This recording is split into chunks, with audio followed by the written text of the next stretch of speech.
Buenas noches con todos, todas, y para nuestros compañeros y profesor que nos van a escuchar en el futuro. Vamos a primero comenzar presentándonos. Nosotros somos estudiantes de la Universidad Central, de la carrera de Psicología Clínica y especialmente esta cátedra que es de Teorías de la Personalidad. Mi nombre es Leandro Montenegro y que cada uno de mis compañeros se presente, por favor. Listo, buenas noches, mi nombre es Carlos Santofé. Muy buenas noches, mi nombre es Ismael López. Buenas noches, mi nombre es Micaela Andrade. Buenas noches, yo soy Beth Faz. Buenas noches, mi nombre es Nicole Llanes. Bueno, Listo, y comenzando con esta reunión, vamos a comenzar realizándole a nuestro invitado unas preguntas, así que comienzo a dar paso a mi compañero. listo, buenas noches.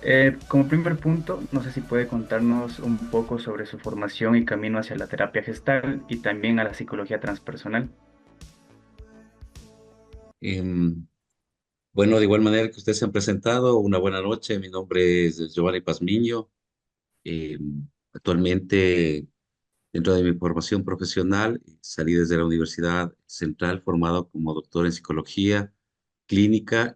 Luego de eso, viví un proceso de trabajar en temas comunitarios, en donde me lleva, digamos, a tener algunas expectativas sobre el tema de las situaciones que vivimos las personas en relación a los problemas psicológicos que podamos tener.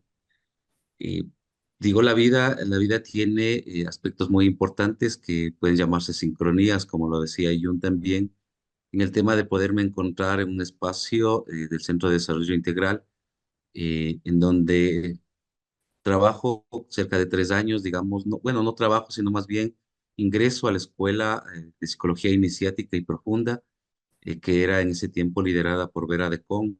Es una gran psicoterapeuta, eh, psicoanalista, pero su formación luego tiene ella un contacto con la filosofía Zen, que lo que hace a ella es cambiar esta perspectiva de una psicología un poco vacía a una psicología que nos permite entender la realidad humana.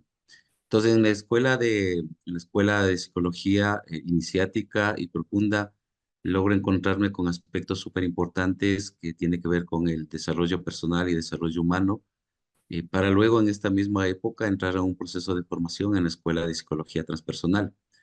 La Escuela de Psicología Transpersonal es una escuela que se dio aquí en el Ecuador y que actualmente, claro, se cerró. Sin embargo, digamos, permaneció aquí por cerca de casi 15 años y tuve la oportunidad de estar ahí en estos procesos. Entonces, eh, logré obtener las dos certificaciones, tanto como facilitador en psicología profunda e iniciática y también como psicólogo transpersonal. Escuelas que de una u otra manera utilizaban técnicas y herramientas trabajadas desde el tema de la psicología gestal, ¿no es cierto? Desde la psicoterapia gestal, como el tema de la silla vacía o el análisis de sueños también. Recalcar que la terapia gestal lo que hace es tratar de que el individuo se dé cuenta de las situaciones en el aquí y en el ahora.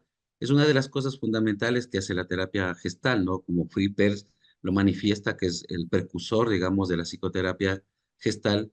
Lo que él dice es que las personas, sí, tendemos a vivir en este momento, en el actual, en el ahora, y por lo tanto trabajar esa situación que la persona lleva al consultorio va a ser muy importante. Esto no implica que podamos ir trabajando situaciones que en el momento vaya, ¿cierto? Recordando hacia atrás. Lo que hacen es buscar que la persona tome conciencia sobre situaciones que a veces lo evitan, ¿sí? Y siendo parte de la realidad, a veces por no tomar conciencia lo que hace es crear dificultades. Bien, pasaríamos a la siguiente pregunta, que sería, ¿cuáles son las principales técnicas o tal vez de estas herramientas que usted conozca acerca de la terapia de la gestal? Tal vez esta herramienta que nos mencionaba al inicio de la silla vacía, tal vez si nos podría explicar un poco. Claro, como les decía, siendo el objetivo de la terapia gestal trabajar lo que sucede en ese momento o que la persona está. como les decía, lo cual tampoco significa que lo que le sucede en ese instante a la persona niegue también tener en consideración situaciones pasadas. Entonces, la silla vacía es una técnica muy potente que lo que hace es permitir a la persona establecer un contacto más directo con las propias situaciones personales, introyecciones o fantasías que pudiera estar teniendo. Y se lo hace a través del diálogo entre las partes. Entonces, por ejemplo, este tema de la silla vacía nace desde el psicodrama. Peirce va recogiendo muchos de estos trabajos ya realizados, pero la diferencia es que, por ejemplo, en el tema de la silla vacía, el diálogo se da con la misma persona, en donde se puede especificar las partes que tiene esta persona. Por ejemplo, una parte en la cual él siente el conflicto, lo traslada hacia la parte de la silla que está vacía, y comienza un diálogo entre él y este aspecto, ¿no es cierto?, que muchas veces puede ser rechazado, y lo que hace es tratar de irlo resolviendo, ir analizando para integrarlo.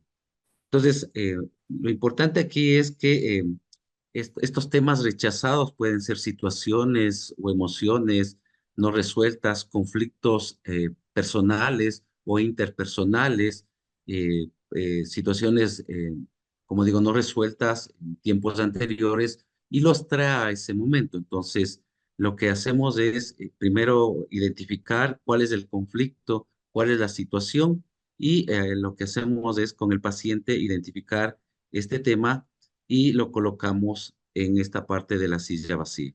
Entonces, ahí lo que hace el paciente es eh, dialogar con esta parte, ¿no es cierto?, que considera no está integrada, o tiene el problema, o tiene la discusión, o la siente rechazada, para ir analizando en este diálogo. Y lo importante aquí es que esto va a permitir en un momento el darse cuenta, ¿no? Entonces, el terapeuta es un especialista que trata de ir orientando sin intervenir, casi sin intervenir, sino tratando de que el paciente vaya recogiendo lo que se va diciendo para poderlo integrar en ese momento. A veces esto puede durar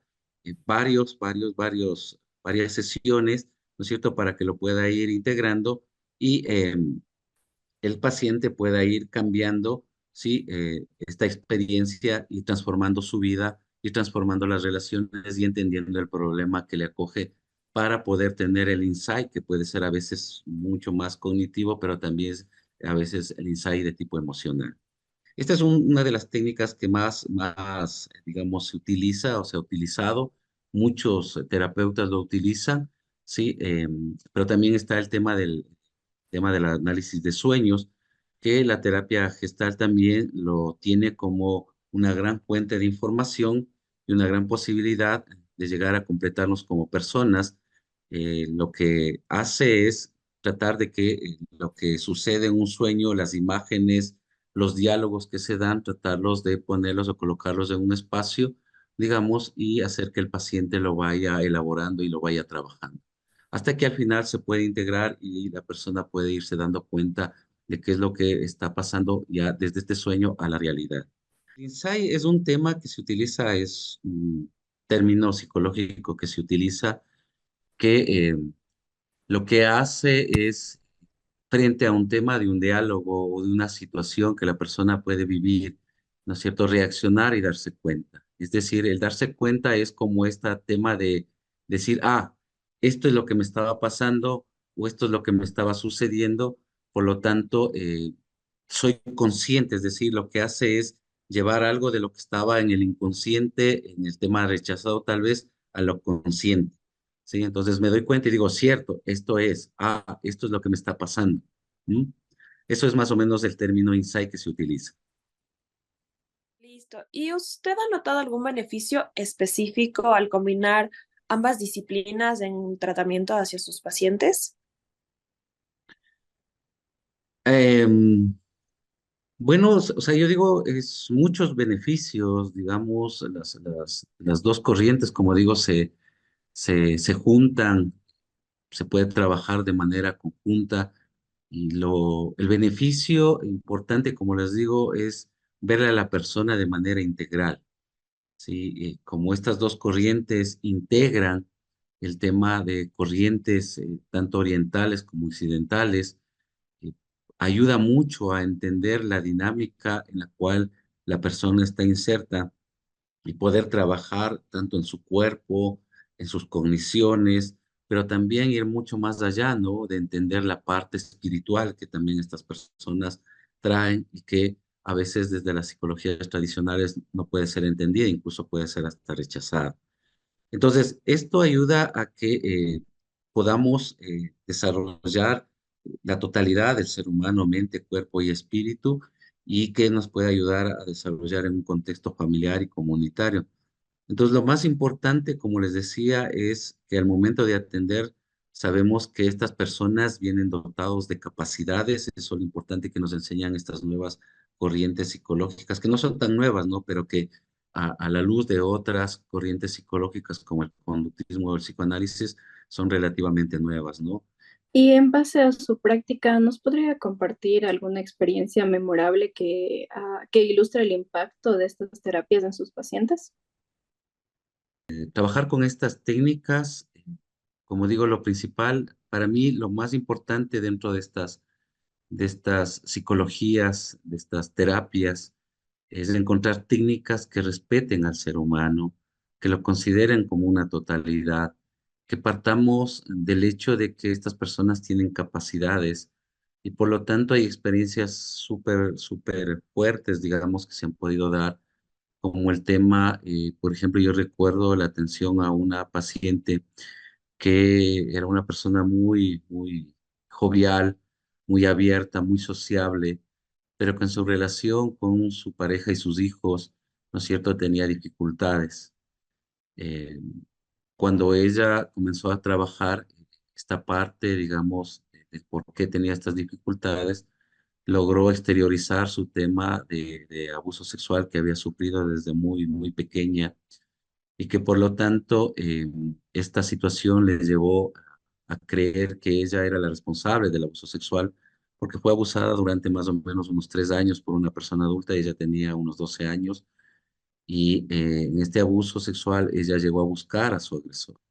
Entonces ella le hacía o vivía creyendo que ella era la responsable, era ella la culpable y en el momento en que ella comienza a trabajar con estas técnicas, lo que ella es darse cuenta de esta situación y el momento en que llega a su casa, porque tuvimos otra sesión, llega a su casa, luego en la siguiente sesión, comenta que al llegar a su casa, al recostarse a descansar en su cama, sus hijos se acercan y claro, cuando ella comienza a quererlo rechazar, se da cuenta de que este rechazo no era sus hijos, ¿no? Como ella lo veía pensando, que a veces se creía que era una mala madre, sino que era un rechazo al tema de poder alejar a sus hijos porque ella se consideraba una abusadora sexual.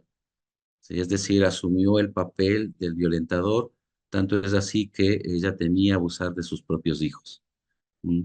Entonces, el darse cuenta de esta situación hace que ella vea la situación de otra manera, asuma lo que le correspondía a ella, vea que el tema de la responsabilidad no era de ella, del abuso sexual, que por lo tanto, ¿no es cierto? Esta situación que ella, al darse cuenta, hacía que la relación con sus hijos iba cambiando de a poco.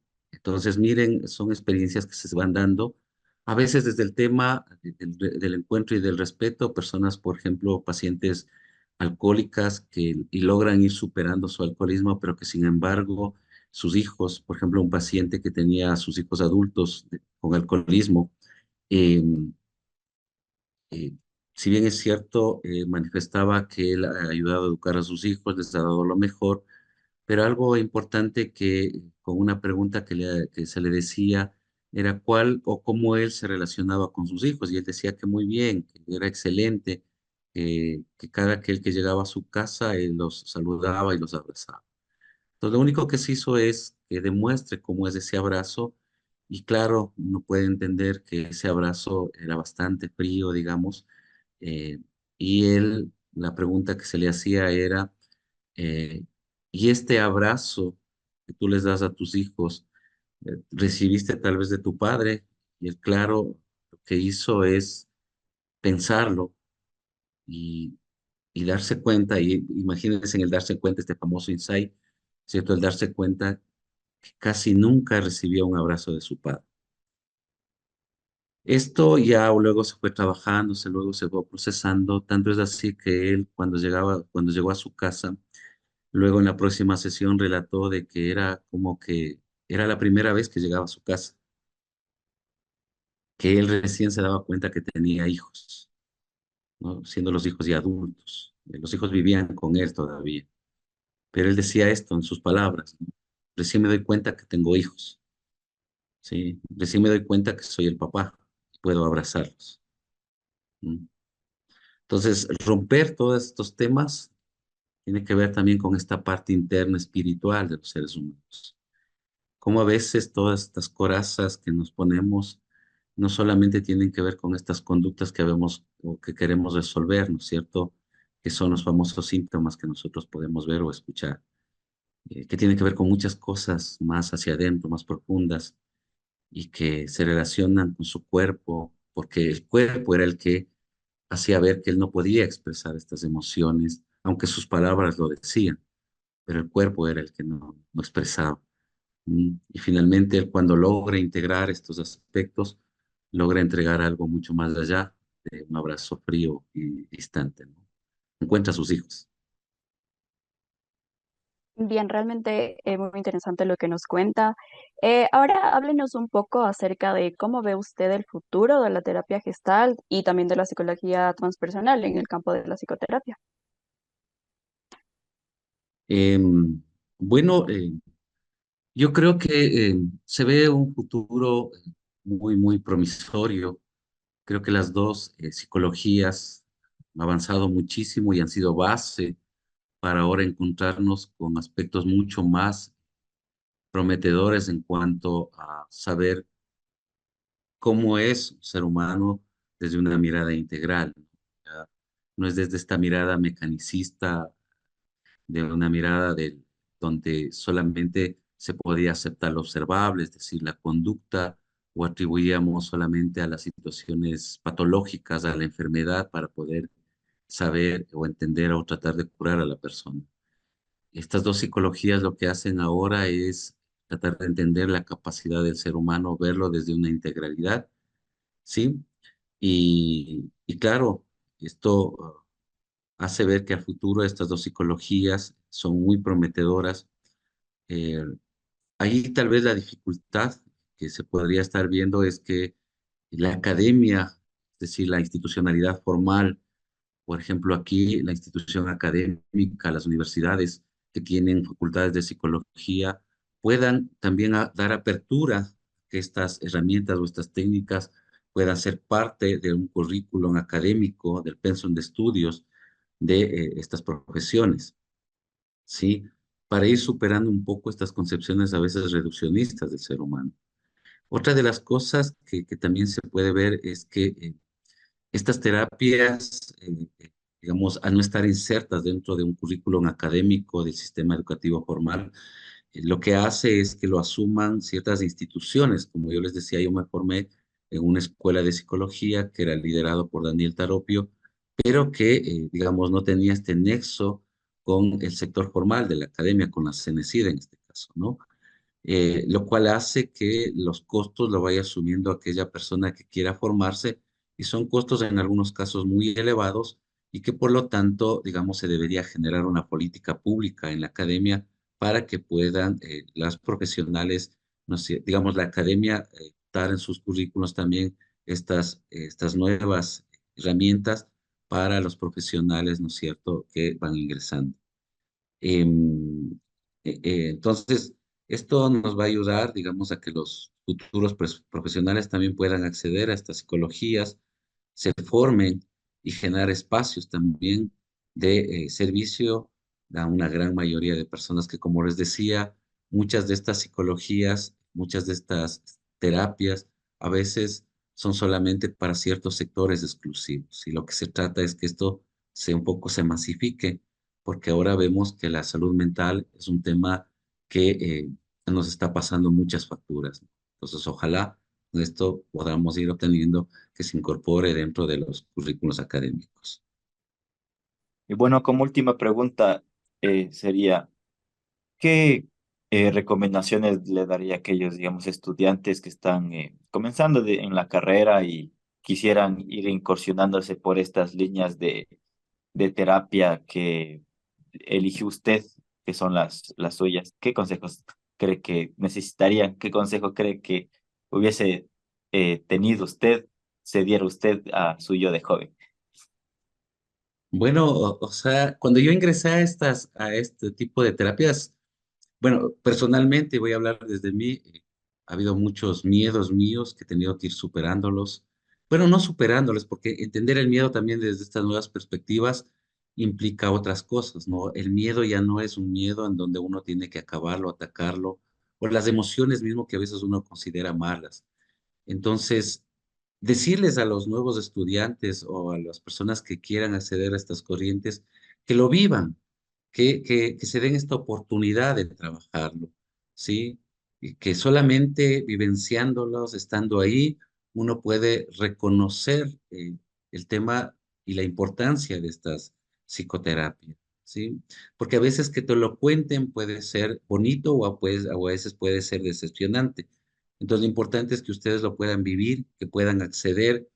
Como le digo, a veces sí es un poco costoso en algunos espacios, en otros espacios ayudan, digamos, habrá becas y todo lo demás, pero que se dejen llevar, que se dejen llevar por esta intuición que los seres humanos lo tenemos, que nos acerquemos, eh, que investiguemos, ¿sí? Y con esto podernos generarnos como buenos profesionales, que tengamos más herramientas para entender a los demás seres humanos, lo cual implica una formación profesional, ¿no es cierto?, basado en el desarrollo personal, en el desarrollo profesional, eh, que implique procesos de cambio que muchas veces se convierten ya en procesos de vida, como les decía, y que siempre va a ser una oportunidad, siempre el ser humano va a estar en irse reconociendo, o lo que podemos llamar, ¿no es cierto?, una vida del autoconocimiento. Y que esto al final nos permite ponernos al servicio de la humanidad sin querer decir que los profesionales no tengamos derecho a recibir nuestra remuneración o lo que eh, nos merezcamos, digamos, al poner al servicio, pero ya es otra mirada, es otra forma de ver, ¿no es cierto?, esta parte de la psicología. La psicología se convierte, como les digo, en un factor importante para el desarrollo de la humanidad, ¿cierto? Estamos en un momento bastante complicado, bastante difícil, en donde necesitamos entendernos, en donde necesitamos respetarnos, pero necesitamos herramientas también de cambio, sí, que permita generar una nueva humanidad. Creo que estamos en estos procesos también y los estudiantes, los profesionales que quieran acceder a este tema, lo hagan confiados también. Hay que entregarse también a estos procesos, ¿no? Porque estos procesos no lo haces desconectado a veces de tu realidad. Eres consciente, siempre lo vives consciente. Entonces, le agradecemos mucho por esta intervención. Fue de suma importancia, fue muy interesante tener estas perspectivas. Le agradecemos mucho y de igual manera nos despedimos, agradeciéndole mucho a usted. Ujú. Muchísimas Más gracias, bien, ¿no? como digo yo, es una cosa importante, ¿no? Si bien es cierto, las personas podemos conectar con esta otra parte nuestra, que es nuestra, la parte espiritual, la parte esencial del ser humano, sí, no es menos cierto que también le apostemos a la parte cognitiva, a la parte racional también, ¿no? Son partes nuestras, digamos que no hay que rechazar. Trabajaba en el tema de la psicoterapia, decía él, el terapeuta debe de estudiar tanto de la problemática que va a abordar o que va a atender, que en el momento de estar junto o frente a su paciente se olvide de todo, ¿no?